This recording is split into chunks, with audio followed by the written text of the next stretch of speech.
Good morning, St. Andrews. I'm Dana Leota, and I serve here with our Leadership Institute at St. Andrews. Now, if you've been watching the last couple of weeks, our morning moments, you've gotten to meet a couple of our associates, these post-grads who are with us for 9 months undergoing leadership and spiritual development as they serve here at our church. One of our classes last week hit one of the most important elements of leadership and spiritual development. And I want to share a little bit with you. Now, we had someone come in and teach on breathing. Yep, that's right. These post-grads, college degree, come to our church for 9 months to undergo a program, and we're teaching them how to breathe properly. Now, this might seem rudimentary or fundamental, but we began with the spirituality of breathing, which is actually so core to our Christian faith. Scholars believe that Yahweh, the word we know as Yahweh, was actually indicated in scriptures by breathing marks.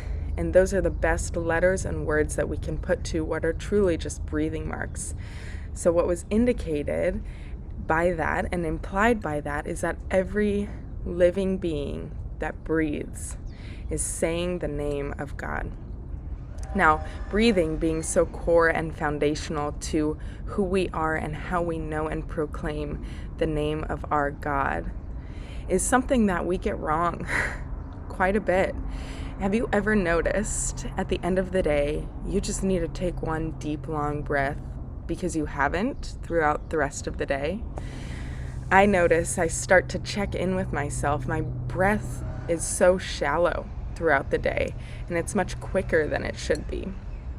And checking in with myself and teaching myself to take a deep breath, even just slow my breathing down, has huge effects on my ability to calmly live the rest of my day and to connect with God throughout it. Now, the man who came in and coached us on our breathing taught us a few things. One is that when we breathe together, it is a powerful experience. And there's this interesting phenomenon that not many people get, but people who are at concerts, in worship settings together, who are singing songs together and breathing together in the same cadence in groups of people, this has a powerful effect on our experience.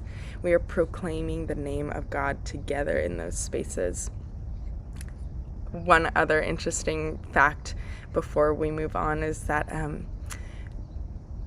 old prayers, it's noted that they had breathing marks in these prayers that are old traditional prayers. And the breathing marks were quite far apart. There would, in fact, be only like 3 per minute. Now, imagine breathing only 3 times per minute. That's quite a bit farther apart than I think we typically breathe.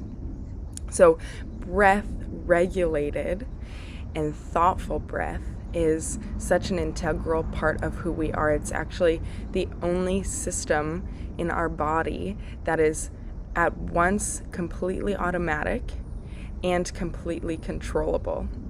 It's this beautiful gift that God has given us to connect with Him and to proclaim His name that we don't have to try for, yet we can affect it and we can control it.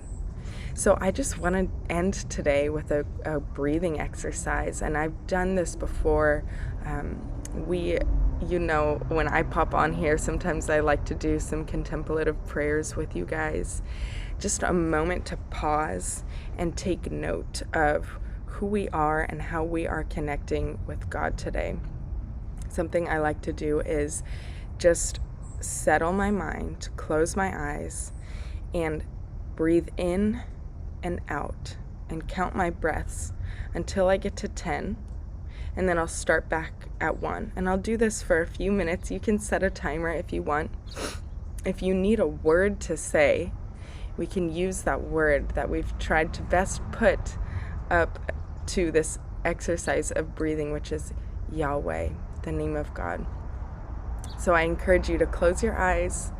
I'll have some music playing and breathe 10 breaths. Start back to 1. Just in and out. Yah way.